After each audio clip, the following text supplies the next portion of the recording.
자, 오늘은 이제 부활절로부터 2주 전이죠. 2주 전 주일이고 또 사순절 기간입니다. 오늘 그래서 말씀이 하나님이 우리에게 베풀어 주신 은혜에 대해서 한번 깊이 생각해 보는 시간을 좀 가지려고 그래요. 구원은 전적인 하나님의 은혜입니다. 이런 주제로 말씀을 전하겠고요. 부제목으로는 구원에 대한 감사와 선교의 사명, 이런 주제로 말씀을 전하겠습니다.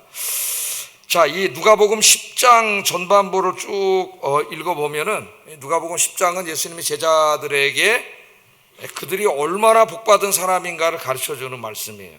핵심적인 말씀이 거기에 있습니다. 누가 복받은 사람인가? 제자들에게 너희가 복받은 사람이다. 예수님이 그렇게 말씀을 합니다. 21세기 버전으로 제가 이제 예수님을 대신해서 설교를 하고 있는데, 제가 여러분에게 설교를 하는데 뭐라고 설교하는 거예요? 여러분이 복받은 사람입니다. 믿습니까? 하여튼 뭔 복을 받았는지 모르지만 복받은 사람. 축하합니다. 인사하겠습니다. 아유, 복받은 여러분 축하합니다. 자, 이제 10장을 우리가 한번 쭉 오늘 본문을 잘 이해하기 위해서 10장을 한번 좀 보겠어요. 예수님께서 갈릴리 온 지역을 두루다니시면서 천국 복음을 전하시고 병자들을 고쳐주시고 또 귀신에게 시달리는 사람들 해방시켜 주시고 많은 권능을 행하셨습니다.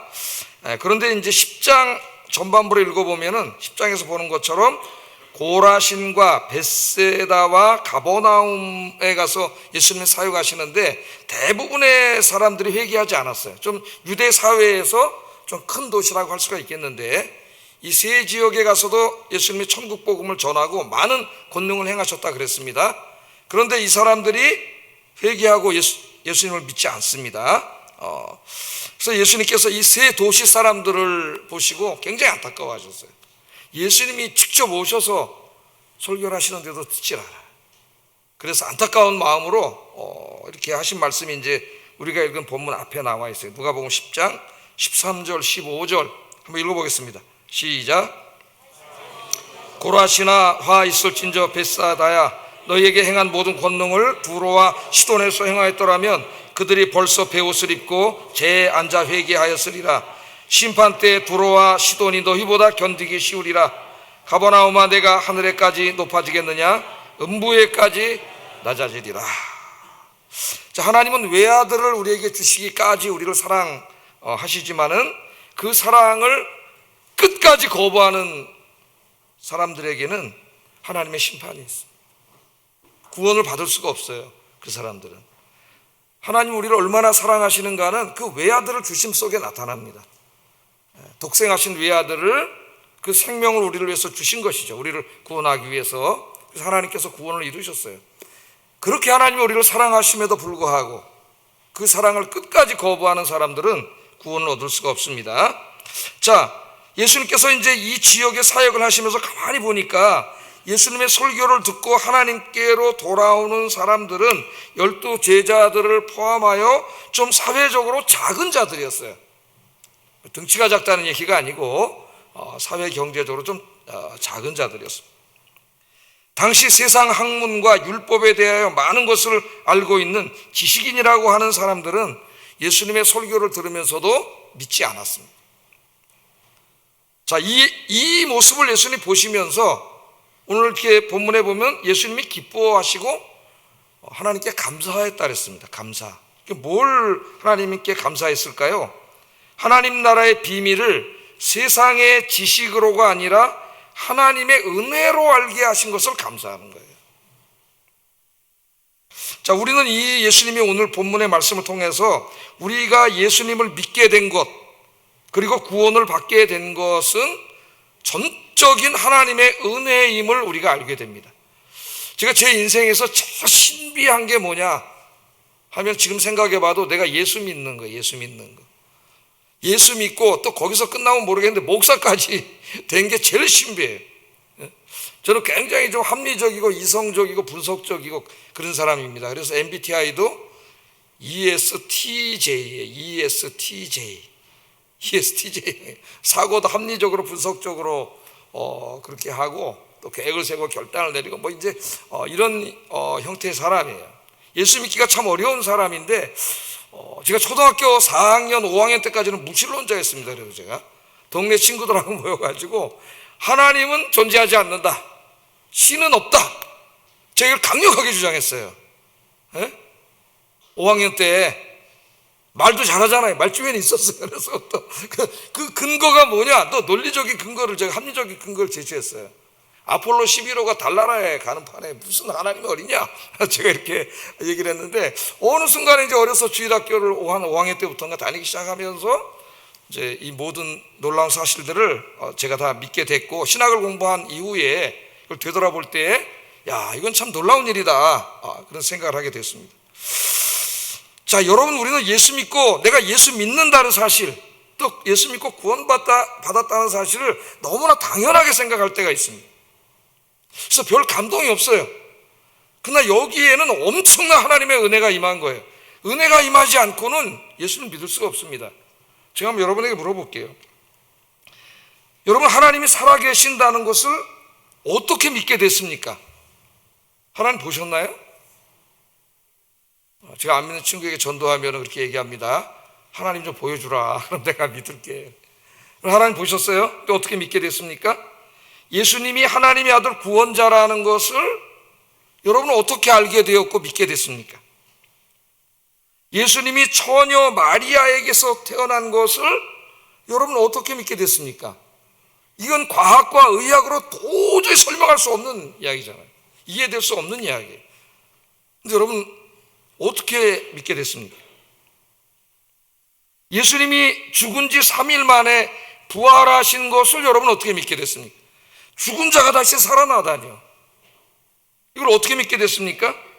예수님이 부활의 첫 열매가 돼서 우리들도 부활한다고 하는 이 놀라운, 놀랍다는 말로 다 표현이 안 되죠. 이 도대체 설명할 수 없는, 인간의 이성으로는 이해할 수 없는 이걸 어떻게 믿게 됐습니까? 여러분, 부활과 영생이 있다는 것을 여러분은 어떻게 믿게 됐습니까? 천국과 지옥이 있다는 것은 여러분 어떻게 믿게 됐습니까? 지금 이 시간에도 부활하신 예수님께서 하늘 보좌에서 온 땅을 통치하고 계시다는 것은 여러분 어떻게 믿게 됐습니까? 기독교는요, 일부 신학자들과 목회자들 강조하는 것처럼 단지 어떤 도덕적인 어떤 원리나 도덕 철학이 아니에요. 요새는 또 심리학으로 많이 설명을 하려고 그러는데, 어떤 심리학이거나 이런 정신적인 문제를 해결하는 단순히 그런 종교가 아니에요. 이 기독교는 하나님께서 온 세상을 창조하셨고 온 우주를 구원하시고자 하시는 놀라운 구원 계획에 대해서 말씀하시는 이야기입니다. 지금 제가 여러분에게 질문한 내용을 생각해 보세요. 한번 가만히 생각해 보세요. 기독교의 진리 어느 하나도 인간의 이성과 지식으로 이해할 수 없고 믿을 수 없는 너무나 놀랍고 신비한 이야기들입니다. 기독교에서 가르치는 근본적인 진리는 인간의 이성으로 전혀 이해할 수 있는 일이 아니에요. 하나도 믿을 수가 없습니다. 그런데 이 놀라운 일들을 제가 다 믿고 있어요. 여러분이 믿고 있고, 이 일요일 날 여러분 등산 가지 않고 놀러 가지 아니하시고 이 시간에 여기 나와서 예배 드리고 있다는 이 사실이 놀라운 사실입니다. 이것은 우리 눈에는 보이지 않지만, 우리가 우리의 감각기관으로는 느낄 수 없지만 하나님이 존재하시고 하나님께서 여러분에게 찾아오셔서 알게 하시고 깨닫게 하시고 믿게 하셨다라고 설명하지 않으면 이해할 수가 없는 일이에요. 하나님이 이 놀라운 일을 깨닫게 하시고 믿게 하신 것, 그래서 구원받게 하신 것, 그것을 성경에서는 은혜라고 합니다. 은혜. 하나님의 은혜예요. 은혜. 그래서 우리가 구원받은 것은 전적으로 우리가 한 게 없어요. 전적인 하나님의 은혜다. 성경 그렇게 이야기하고 있습니다. 그래서 오늘 이 사순절 기간 주일을 맞이하면서 본문 말씀을 통해 이 놀라운 하나님의 은혜에 대해서 좀 더 깊이 묵상해 보기를 원합니다. 자, 오늘 본문 말씀으로 돌아와 보세요. 예수님은 회개하고 하나님께로 돌아온 사람들이 지혜와 지식을 자랑하는 사람들이 아니라 이 사회의 작은 사람들, 평범한 사람들임을 보면서 감사 기도를 드렸습니다. 21절 한번 읽어봅니다. 시작.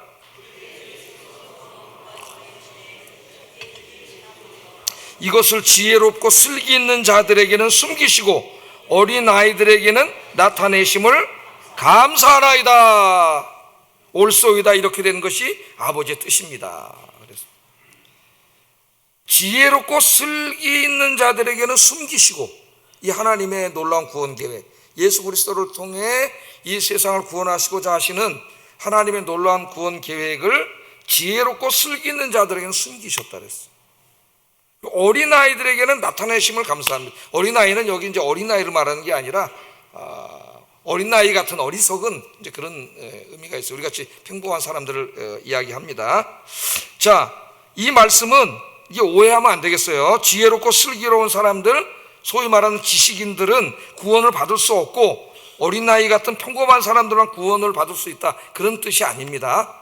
예수님 당시에도 지식인들도 예수 믿고 구원받은 사람들이 많이 있죠. 그러나 대다수가 믿지 않았다는 거지. 대다수가.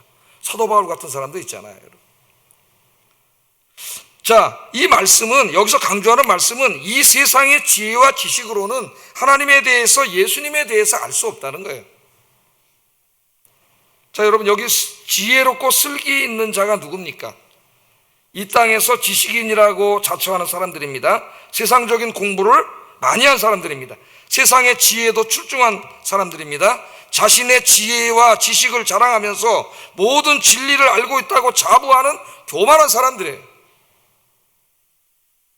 이걸 유대 사회로 국한시켜 보면 유대 사회에서 이들은 구약 성경과 율법을 연구하는 자들입니다.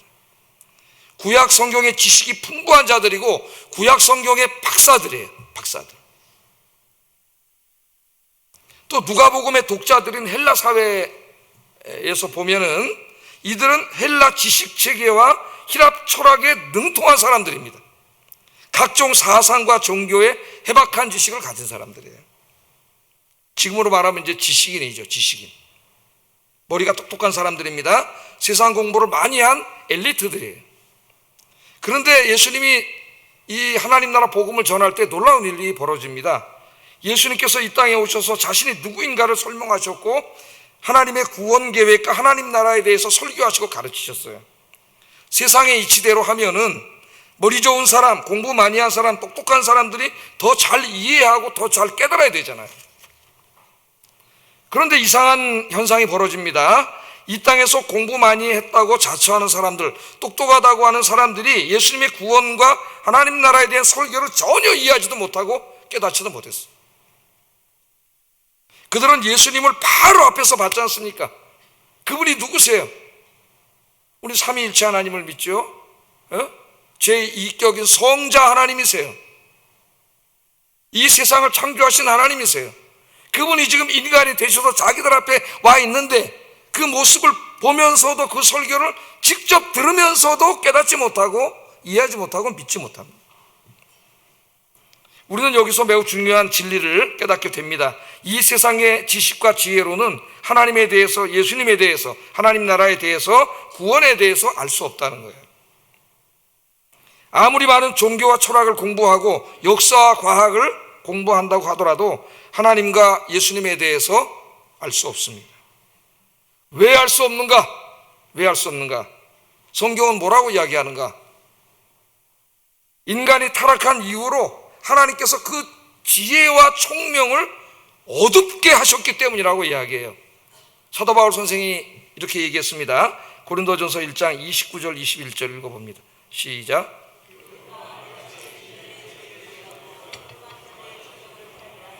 지혜 있는 자가 어디 있느냐? 선비가 어디 있느냐? 이 세대의 변론자가 어디 있느냐?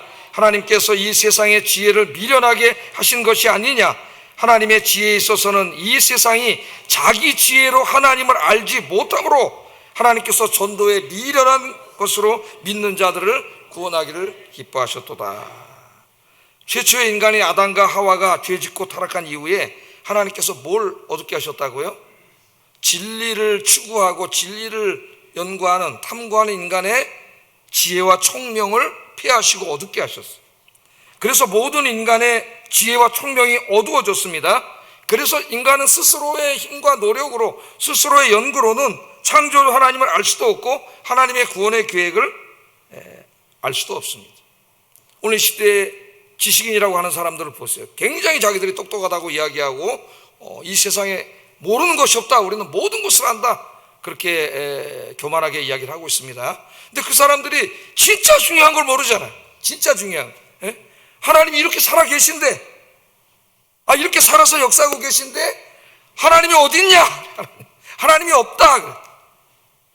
하나님이 이 우주를, 이 광활한 우주를 창조하시고 이 지구와 이 안에 생명과 인간을 창조하셨는데 저 사람들이 뭐라 그래요? 그걸 알지 못하고 이건 우연히 생겨났다 그러잖아요. 우연히 생겨났다 그래요. 학교에서 그래서 과학이라고 가르쳐요. 그리고 우리는 똑똑하다고 이야기합니다. 하나님이 이렇게 살아계신데, 하나님이 창조하신 세상이 이렇게 매일 눈에 보이는데도 하나님을 알지 못하잖아요. 그래 똑똑하다고 자처하지만 정말 무지한 자들이에요. 무지한 자들. 바울은 그렇기 때문에 이 세상의 지혜로는 하나님을 알 수 없다고 말합니다. 스스로의 힘으로는 하나님도 예수님도 구원 계획도 우리가 아무리 공부를 해도 알 수 없다. 그렇게 선언하고 있습니다.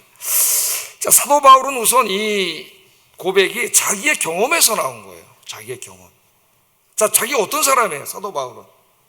일단 이 사람은 이 유대교의 율법과 구약 성경에 능통한 사람입니다. 당시에 바울을 능가하는 학자가 없어요. 뿐만 아니라 그레코 로만 시대에 이 소위 신학 철학과 그 당시에 수사학과 모든 세상 학문에도 최고의 학자예요. 최고의 지식인입니다. 근데 사도 바울이 그 모든 것을 공부해서 예수님이 누구인가를 알지 못했어요. 그래서 예수님을 박해했습니다. 예수 믿는 사람들을 박해했어요. 이단이라, 나사렛 이단이라 그랬어요.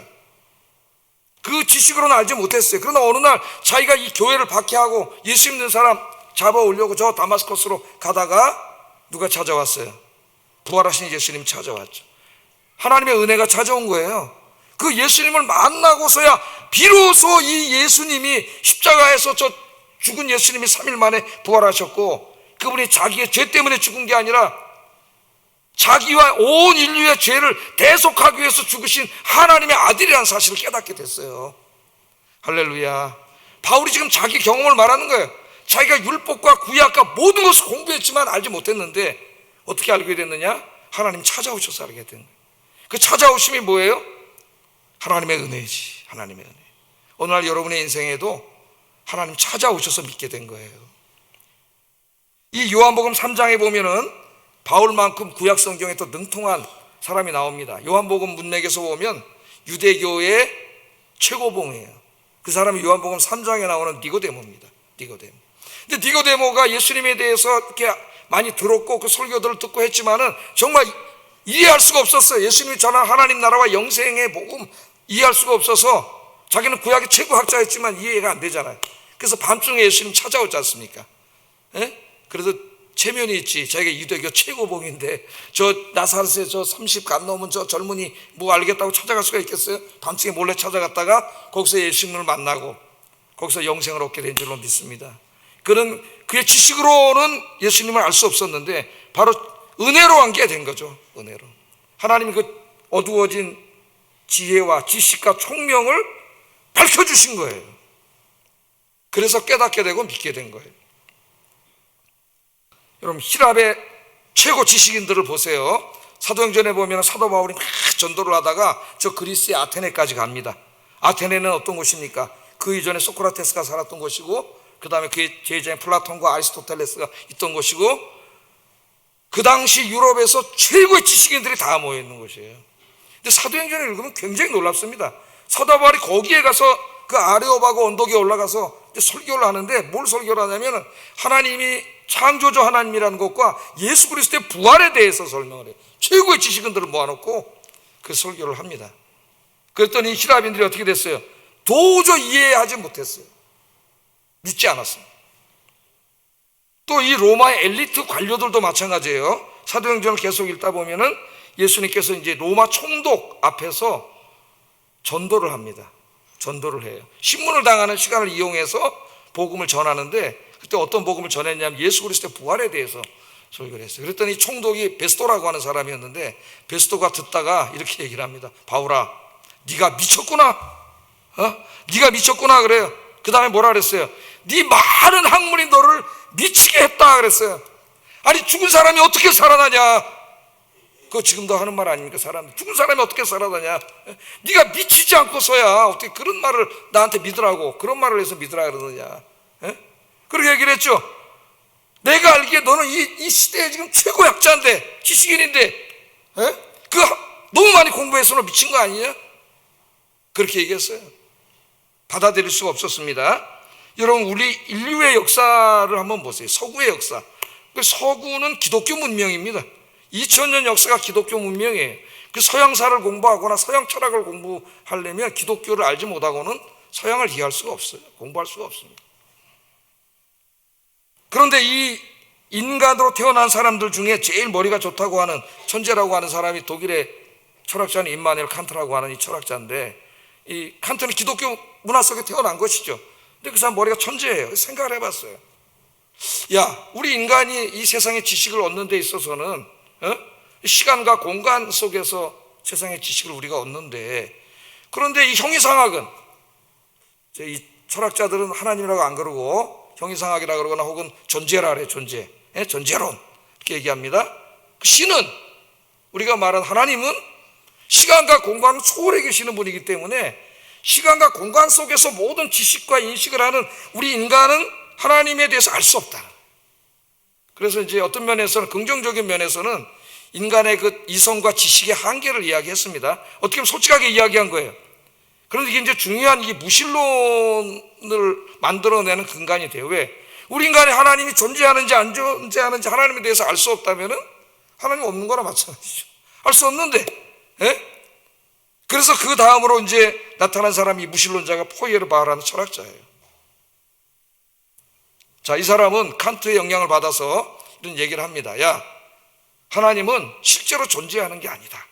실제로 존재하는 게 아니라 인간의 심연 깊은 곳에서 나온 소망의 결과이다. 그런 얘기를 했어요. 어렵죠? 철학책을 읽으면 어렵습니다. 무슨 말일까요? 인간 심연의 깊은 곳에서 나온, 심연에서 나온 그런 소망의 결과라는.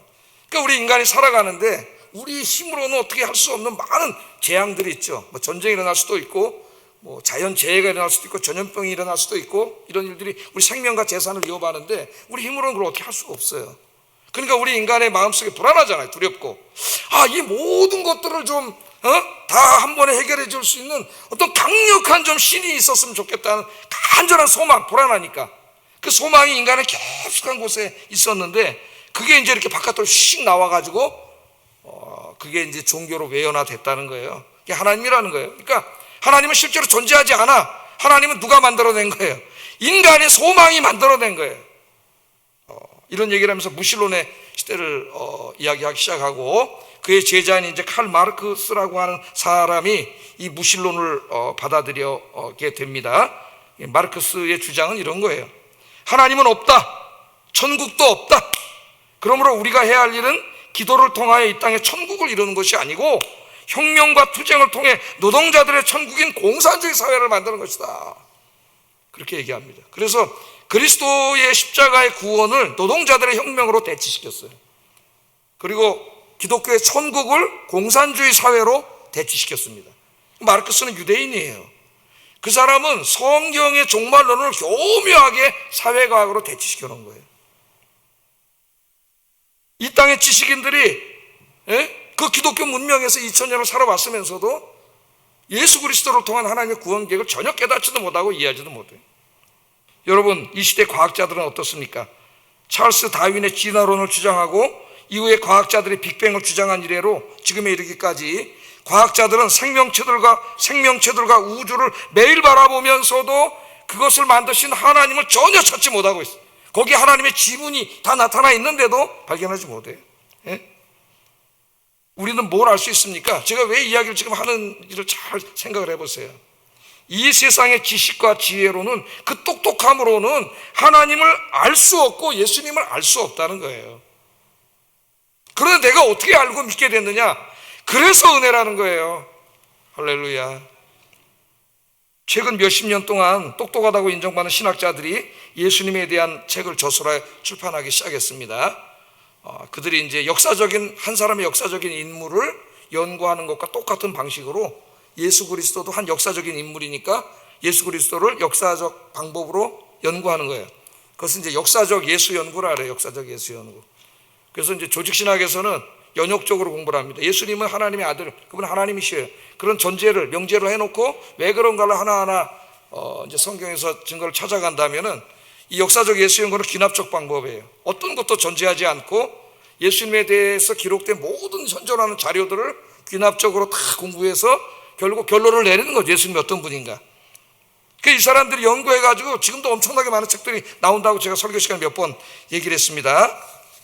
자, 어떤 사람은 예수님을 연구해서 예수님은 하나님의 아들이 아니고 그냥 유대인의 선지자다, 인간 선지자, 그런 결론을 내린 책도 있어요. 막 이렇게 두꺼워요. 어떤 사람은 예수님은 그냥 유대 랍비다, 한마디 한 게 아닙니다. 이 많은 책을 자기가 증명을 하겠다고 쓴 거예요.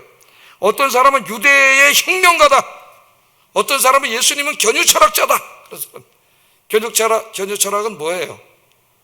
디오게네스 같은 철학자죠. 자기 제자 알렉산더 대왕이 와서 그 굴 속에서 이러고 거지같이 하고 사니까는 선생님 제가 좀 도와드릴게요 그랬더니 야 임마 좀 비켜라, 학교도 안 들어온다. 멋있잖아. 그런 젊은이들이 볼 때 세상의 권력과 부를 조롱하고 진리를 추구하면서 이렇게 살았던 사람이, 예수님도 그랬다는 거예요. 새들도 뭐예요? 공중에 나는 새도 집이 있고 여우도 굴이 있는데 인자는 머리 둘 것이 없다. 견유 철학자라. 그런 철학자 중에 한 사람이라.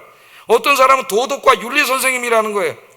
어떤 사람은 심지어는 예수님은 사회주의자라. 그래서 기독교 좌파 운동의 표시가 됩니다. 머리 좋다는 사람들이 평생 동안 성경을 포함한 예수님에 관한 모든 역사적 자료들을 연구했지만 그들은 바로 그 예수님이 성육신하신 하나님이라고 하는 사실을 알지 못해요.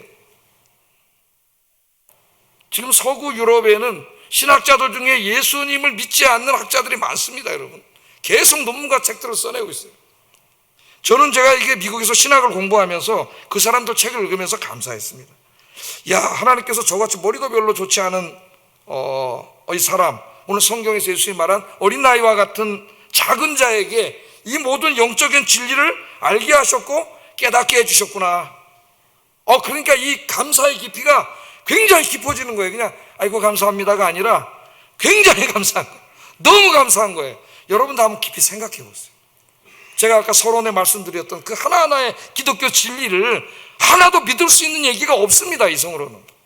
이걸 어떻게 내가 지금 다 믿고 이렇게 내 인생을 바치고 있는지, 주일날 와서 예배를 드리고 헌금을 또 내고 또 시간을 내고 내 달란트를 바치고 또 봉사를 하고 주일날 그냥 하루 좀 쉬고 싶은데 하루 종일 나와서 봉사하고, 놀라운 사실 아닙니까? 누가 찾아오신 거예요? 여러분 인생에 하나님 찾아오신 거예요. 보이지 않지만 느낄 수 없지만 그분은 살아계시고 존재하시고 그분이 내 안에 찾아오셨어. 이걸 총명을 밝혀주셔서 깨닫게 하시고 믿게 하신 거예요. 이게 엄청난 일이에요. 여러분, 예수 믿는다는 일이. 이 놀라운 사실을 하나님께서 우리에게 깨닫게 해주신 것을 종교개혁자들은 전적인 하나님의 은혜입니다. 한 문장으로 이야기한 거예요. 전적인 하나님의 은혜. 은혜가 아니고는 믿을 수가 없잖아요. 은혜가 아닌데 이걸 어떻게 믿어? 죽은 자가 부활해? 화장해가지고 다 없애버렸는데 어떻게 부활을 해요? 그걸 어떻게 믿으세요, 여러분? 기독교는 부활의 종교예요. 하나님이 아니고는 설명할 수가 없습니다. 그러니까 은혜, 이 많은 사람들 중에 하나님 믿게 하신 것, 그게 하나님의 은혜입니다.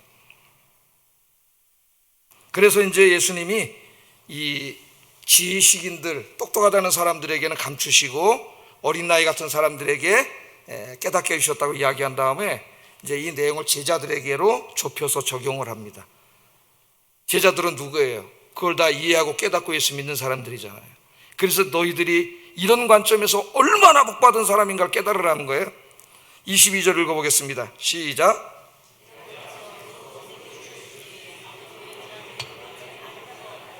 아들과 또 아들의 소원대로 계시를 받은 자 외에는 아버지가 누구인지 아는 자가 없나이다. 이 말씀은 잘 보세요. 예수님이 누구예요? 2000년 전에 이 땅에 마리아와 요셉의 아들로 장남으로 태어났던 그 예수님이 누구냐? 이게 누구냐? 기독교 2000년 신학의 역사는 예수님이 누구냐의 논쟁입니다. 기독론 논쟁이 지금까지. 자, 그 예수님은 성육신하신 하나님의 아들이세요. 하나님이세요, 그분이. 그런데 오늘 예수님이 뭐라고 그러시는 거죠? 하나님 외에는 그 사실을 아는 자가 인간에게 아무도 없어요. 그냥 저 예수 그냥 사람이잖아요. 사람 예수, 인간 예수. 또한 아들이신 예수님 외에는 아들을 통해 구원을 계획하신 하나님을 아는 사람이 또 없어요. 그렇다면 누구도 구원받을 수 없습니다. 하나님이 아무리 우리를 사랑하시고 독생자까지 주셨다 할지라도 아무도 그걸 모르는데 어떻게 구원을 받아요? 구원받을 수 없어요. 그런데 예수님이 뭐라 그러세요? 구원받을 수 있도록 은혜를 주셨다 그러는데 예수님이 뭐라 그러니까 아들의 소원대로 계시를 받은 자들 있다 그러잖아요. 아들의 소원, 예수님의 소원대로 계시를 받았다. 계시가 뭐예요? 어떤 감추어진 비밀이 드러나는 걸 계시라 그래요. 계시. 요한 계시록이 그런 거라 그랬죠. 감추어진 신비한 계획을 알려주는 거잖아요. 그 리빌레이션, 요한 계시. 그 리빌이 드러내다 나타내다 그런 거예요. 예? 계시를 받은 자, 계시를 받았다는 게 뭡니까, 여러분? 그 어두워진 지혜와 총명을 밝게 해주셔서 예수 그리스도를 통해 구원하시는 하나님의 그 놀라운 구원 계획을 어떻게 한 거예요? 깨닫게 하시고 믿게 하신 자들이 있다는 거예요. 믿게 하신 자들이. 인간의 힘으로는 못 믿어. 80억의 사람이 있는데 그 사람들 중에 믿게 하셨어요, 여러분에게. 그러니까 여러분이 이 사실을 믿고 있다는 것은 이게 그냥 아무것도 아닌 일이 아니라 하나님이 여러분 인생에 찾아오신 거예요. 지혜와 총명을 밝혀주신 거예요. 그걸 깨닫게 하시고 믿게 하신 거예요. 할렐루야. 그러니까 내가 예수 믿고 구원받았다고 하는 이 사실은 엄청난 사실이에요. 엄청난 사실. 제가 아까 말했잖아요. 가장 신비한 일이라고. 예? 가장 신비한 일. 여러분, 만일 하나님이 천국에 들어가는 것을 이 세상의 기준으로 정하셨다면 어떻게 됐겠습니까, 여러분? 그럼 공부 많이 한 사람, 머리 좋은 사람, 돈 많은 사람, 권력 있는 사람, 성공하고 출세한 사람은 다 천국에 갈 거예요. 그럼 우리는 얼마나 억울해요. 이 땅에서 이렇게 살았는데. 예? 그런데 우리 하나님이 그렇게 하지 않으시고 세상의 기준이 아니라 믿음의 기준으로 이 모든 것을 하셨어요. 모든 것이 은혜다. 모든 것이 은혜다. 예수님이 이제 제자들을 바라보시면서 이렇게 말합니다. 23절, 24절 한번 읽어보겠습니다. 시작.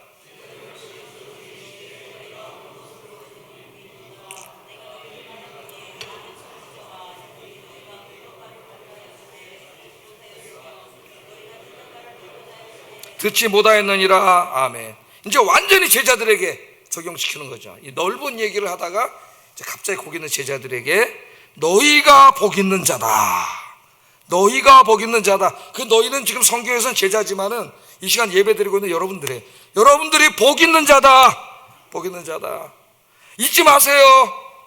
예수 믿고 이 큰 복을 받았으면서도 맨날 그냥 어깨에 그냥 세상 걱정 것임 다 짊어지고 살지 마시고, 너희가 복 있는 자다. 왜 복 있는 자예요? 나를 보았기 때문에 그럽니다. 예수님을 보았기 때문에 복 있는 자다 그래. 이건 눈으로 예수님을 보았기 때문에 복 있는 자라는 의미가 아닙니다. 그러면은 2000년 전에 예수님을 직접 본 제자들에게만 해당되는 말이죠. 그런 의미가 아니에요. 뭐예요? 예수님이 누구인가, 하나님의 아들 구원자인가를 그걸 보게 된 거죠. 그걸 알게 된 거예요. 그래서 믿게 된 거예요. 그래서 복 있는 자라는 거예요. 그렇다면 그 복 있는 자는 저와 여러분도 여기 포함이 되는 거죠. 복 있는 자들이. 자, 오늘 우리가 읽은 본문 바로 앞에 보면은 그 예수님 제자들을 이제 보내가지고 전도하게 한 내용이나 제자들이 나가서 전도를 했습니다. 2명씩 전도를 하고 너무 기뻐서 돌아왔어요. 예, 전도를 하러 나갔는데 진짜 자기들이 기도하고 복음을 전했더니 귀신들이 막 굴복하고 쫓겨나가는 역사가 막 일어나니까 깜짝 놀랐어요. 너무 기뻤어요. 예? 야, 정말 대단하구나. 주님이 주신 권능이 막 돌아와가지고 선생님, 주님, 우리가 막 기도하고 전도했더니 귀신들이 항복했습니다. 예? 막 했더니 우리 예수님이 기뻐하셨습니다. 그런데 조금 고쳐주셨어요. 그들의 신앙을. 20절 한번 읽어보겠습니다. 10장 20절 읽어보겠습니다. 시작. 너희 이름이 하늘에 기록된 것으로 기뻐하라 하시니라. 아멘. 지금 이 제자들이 가장 복받은 자고 감사하고 기뻐해야 될 일이 뭐냐 하면 자기들이 도저히 믿을 수 없는 사실을 믿게 되고 그래서 구원받았다고 하는 이 사실이에요. 그런데 거기에 대한 그 감사와 그 신비와 기쁨은 약간 뒤로 하고 신비한 거잖아요. 막 귀신이 굴복하고 쫓겨나가니까 너무 기뻐가지고 막 기쁨이 넘쳤습니다. 물론 그것도 기뻐해야 될 일이지만 신앙이 거기에 기초하고 있으면 흔들려 버려요. 가장 중요한 본질적인 기쁨은 어디에 있어야 돼? 나 같은 약한 자가 이 도저히 믿을 수 없는 사실을 깨닫고 믿게 되었다는 것, 하나님의 놀라운 은혜를 받게 되었다는 것, 그 일로 인해서 기뻐해라. 돈 좀 많이 벌었고 사업 좀 잘 되고 하는 일 잘 되고 애들 잘 되고, 아이고 감사합니다. 물론 그것도 감사한 일이지만은 정말 감사와 기쁨의 더 깊은 근원이 바로 여러분, 나 같은 자가 예수 그리스도를 믿게 됐다는 것, 그것이 감사와 기쁨의 근원이 되기를 주의 이름으로 축복합니다. 자, 우리는 이제 이 은혜를 깨달았어요. 내가 예수 믿었다는 게 이게 아무것도 아닌 게 아니구나, 엄청난 역사를 하나님 행하신 거구나, 그걸 깨닫게 됐습니다. 자, 너무 감사하고 행복합니다. 그런데 여기서 우리 안타까움이 발생하는 거죠. 안타까움. 야, 나는 이렇게 이제 하나님께서 지혜와 총명을 밝혀주셔서 예수 믿고 구원받게 됐는데, 내 주변을 보니까 내 사랑하는 사람들 있잖아요. 가족들, 친구들, 이웃들, 아직까지 예수를 모르는 사람이 너무 많아. 그들에게는 아까 이 고라신 가버나움 사람들처럼 화 있을진저. 그래서 요한복음 1장에 보면은 안드레하고 빌립이라는 사람이 나오는데, 예수님 제자 12 제자 중에 제자죠. 안드레하고 빌립이 제일 먼저 예수님 얘기를 듣다 밤새도록 가서 설교를 들었어요. 집에 찾아가가지고 그 메시아임을 알게 됐습니다. 이분이 하나님임을 알게 됐어요. 구원자임을 알게 됐어요. 너무 감사했습니다. 너무 기뻤어요. 누가 생각날까요? 안드레가. 이거 모르는 사람 있잖아. 베드로, 자기 형제, 친형제. 그러니까 예수님 집에서 나오자마자 제일 먼저 찾아간 게 베드로 집으로 찾아갔잖아요. 그 얘기가 요한복음 1장 40절 42절 한번 읽어보겠습니다. 시작.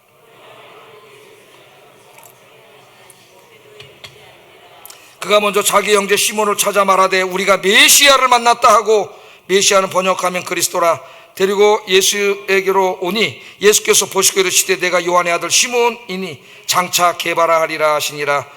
게바는 번역하면 베드로라. 안드레가 구원받은 다음에 예수님 만난 다음에 제일 먼저 생각나게 자기 형제예요. 왜? 화 있을진저 인생이잖아요 아직도. 그래서 예수님 집에서 나오자마자 달려갔어요. 그래서 베드로를 예수님께 데려와가지고 구원받게 됐습니다. 또 빌립은 어땠어요? 안드레하고 둘이 들었는데 빌립은 냈다 뛰어나갔습니다. 누구에게? 자기 동네 제일 친한 친구, 어려서부터 친구 나다나엘. 화 있을진저 인생이잖아. 냈다 뛰어가서 예수님에 대해서 이야기를 했어요. 45절 요한복음 1장 45절 46절 읽어보겠습니다. 시작. 모세가 율법에 기록하였고 여러 선지자가 기록한 그 일을 우리가 만났으니 요셉의 아들 나사렛 예수니라. 나다나엘이 이르되 나사렛에서 무슨 선한 것이 날 수 있느냐? 빌립이 이르되 와서 보라 하니라. 얘기해줘도 잘 안 믿어. 그러니까 빌립이 야 참말 너 일로 와. 멱살 잡고 끌고 예수님께로 갔다. 거기서 예수님을 만나고 구원받게 됐습니다. 오늘 말씀을 들으면서 이제 부활주일이 2주 앞으로 다가왔어요.